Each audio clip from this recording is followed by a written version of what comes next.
From Nashville's WSM Radio, the original home of the Grand Ole Opry, this is a Coffee, Country, and Cody podcast. Hey, it's Charlie Matos, and in this episode of our Coffee, Country, and Cody podcast, we sit down with Grand Ole Opry star Gene Watson. Busy week for Gene in Nashville. He had back-to-back nights at the Grand Ole Opry and a full show at the Troubadour Theater. We would share memories of his Opry induction, early days with the big hits coming for Gene Watson as well, and life on the road. 60 years in the music business. Enjoy our Coffee, Country, and Cody podcast with Gene Watson. Well, Gene Watson has been in the same town for 3 nights in a row, or will be by the time he gets through at the Troubadour Theater tomorrow night. That's unheard of. That's some kind of record. Yeah. Because I look ahead after the Opry last night, the Opry tonight. Charlie will be your host. Charlie, run your lineup over there with Gene. Oh, it's going to be a fun night. So we'll kick it off with Rhonda Vincent and the Rage, then the Whites, Mandy Barnett, Exile, Jason Crabb, Gene Watson, who we recently celebrated 60 years in the entertainment business. And tonight we celebrate an Opry anniversary, 20 years of Trace Atkins as an Opry member. So what a fun night it's going to be. Yeah. Mm-hmm. And Exile, they're going to follow you this morning in a half hour. They've been knocking around for 60 years. Mm-hmm. Boy, these guys are great, too. They still lay it down, I'm telling you. Yes, they do. A Million Miles Later is the name of their album. Any idea in your 60 years how many miles, roughly, you have chronicled? It would be hard for me to even make a close guess because I started out driving, doing, just a single. Just me, and I would get whatever band was available to back me up. And after I got my major contract with Capitol, well, I went to work with Conway and Loretta's agent, and I was opening shows for them, and them running them stream of buses, and me still driving a four-wheeler, So, what were you driving? What was your first vehicle? I was driving a '76 Mercury. Oh, really? Oh, yeah.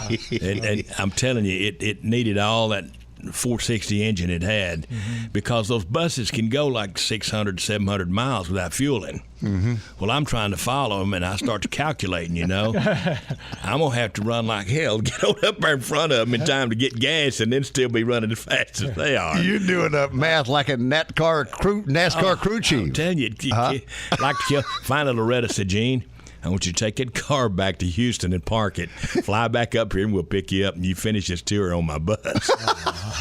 How about that? Oh, thank you, Lord.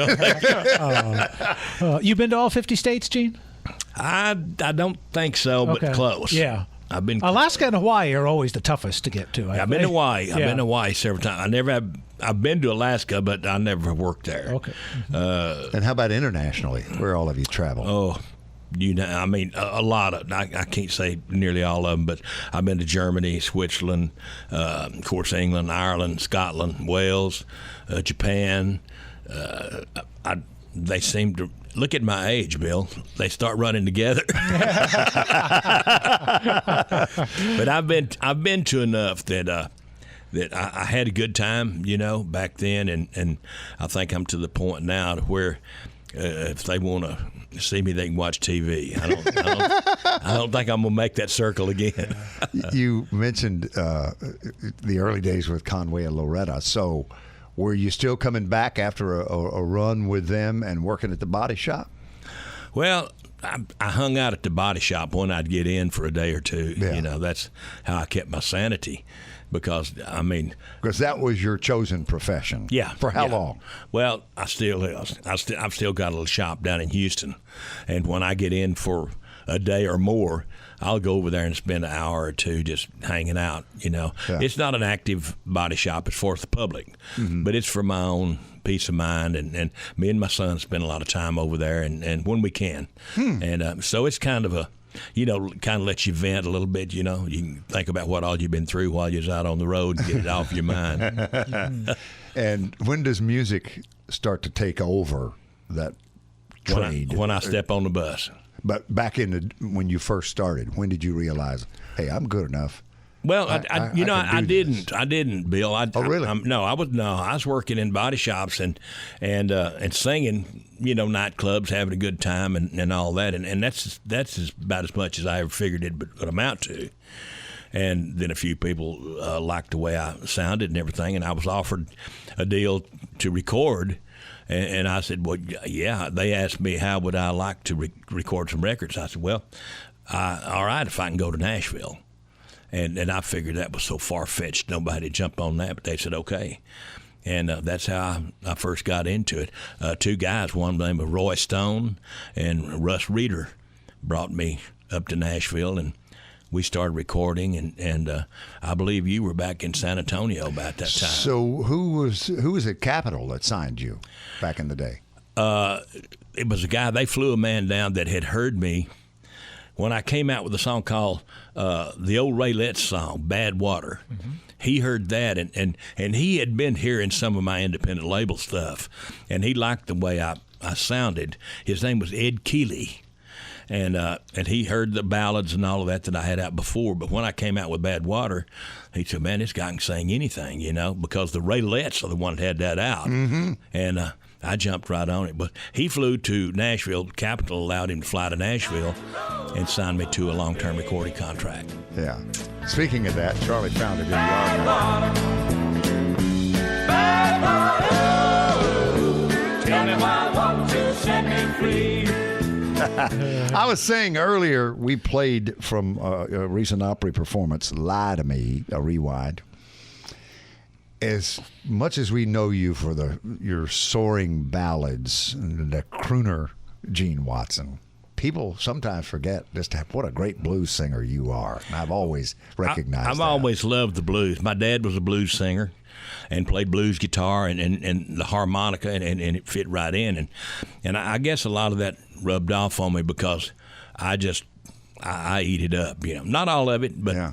but I go back to the old black days, when they really got them down there, Muddy Waters and all that stuff. I mean, I love it. And my brother is younger than me, Jesse. We used to play together, and we did all that Jimmy Reed stuff and all that, bump, bump, bump, bump.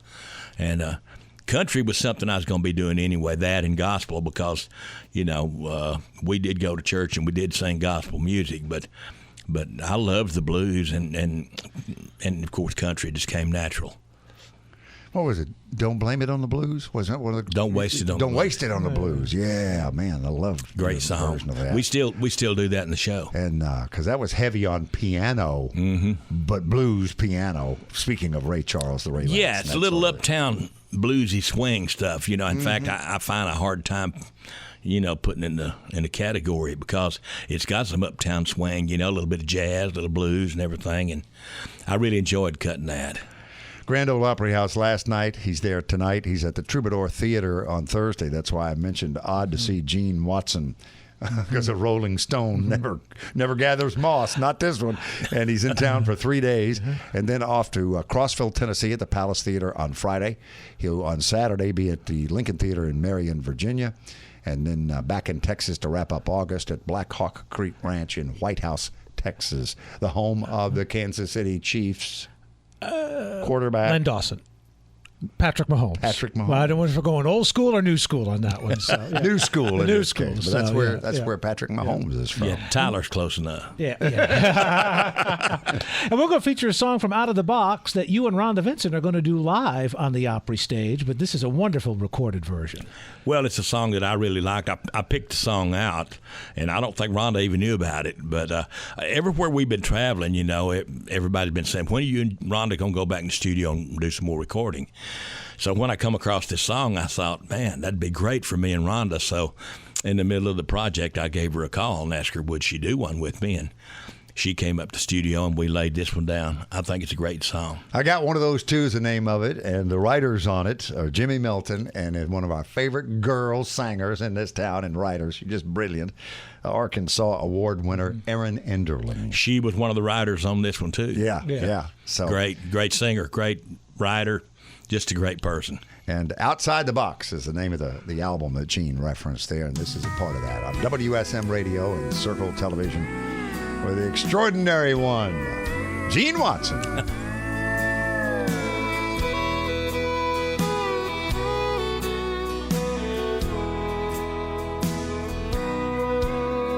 I noticed you staring so carefully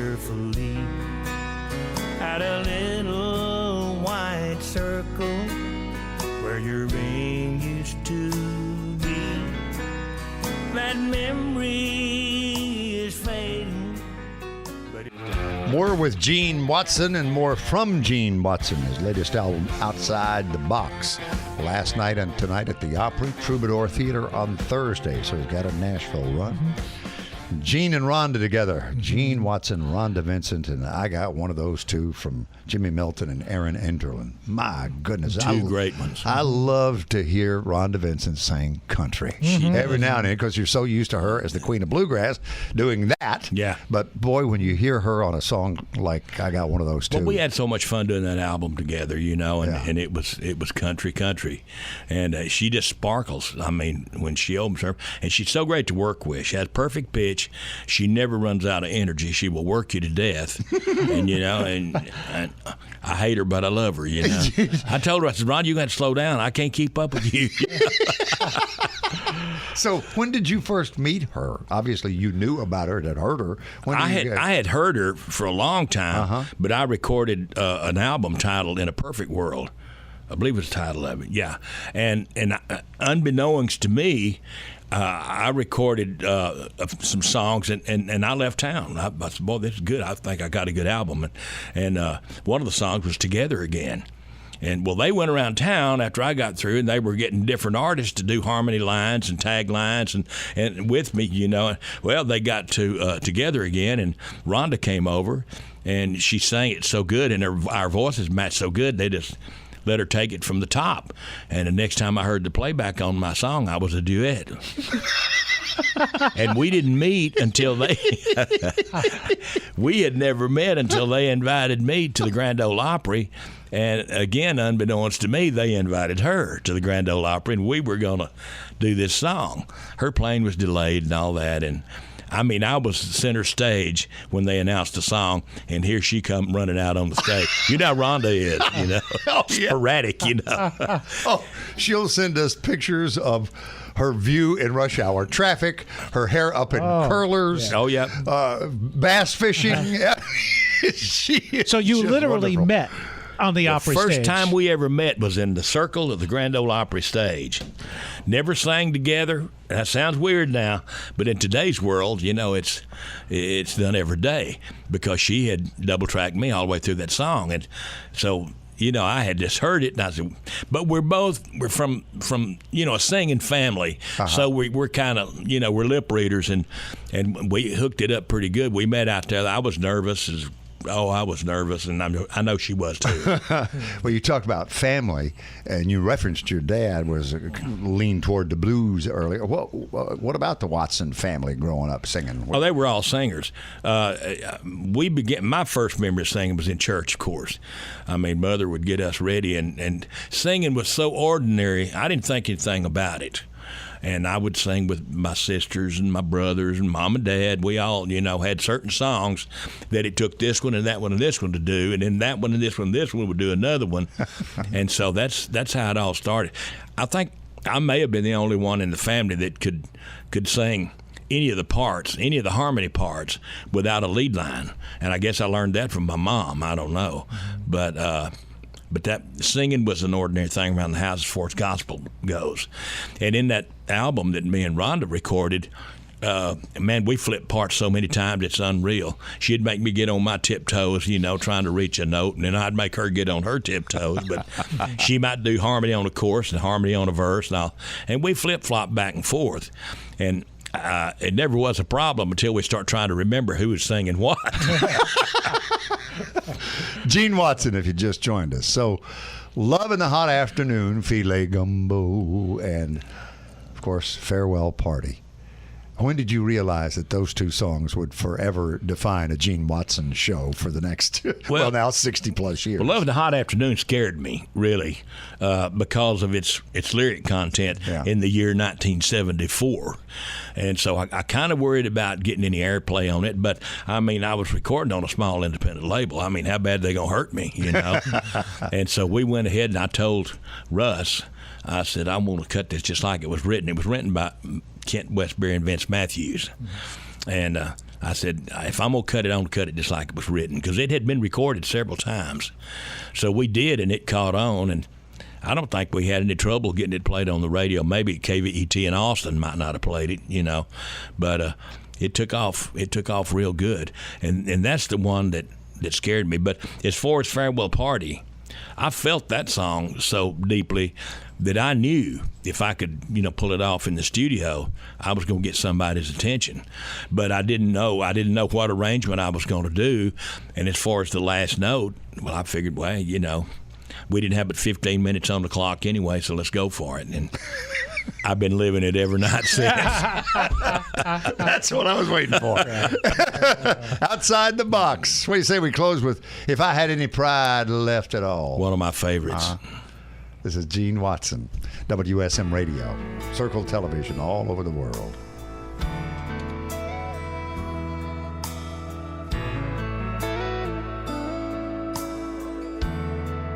I wouldn't count the times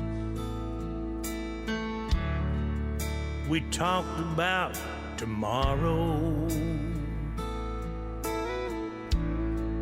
I wouldn't sing the lines when someone played our song on lonely nights like this. Thanks for listening to the Coffee, Country, and Cody podcast. Make sure to subscribe so you never miss an episode. And please leave us a 5-star review. This podcast was produced through the facilities of WSM Radio in Nashville, Tennessee. The hosts of Coffee, Country, and Cody are Bill Cody, Charlie Matos, and Kelly Sutton. Producer, Eric Markham. WSM General Manager and Director of Content and Programming, J. Patrick Tittle. Copyright 2023. Opry Entertainment Group Holdings, LLC.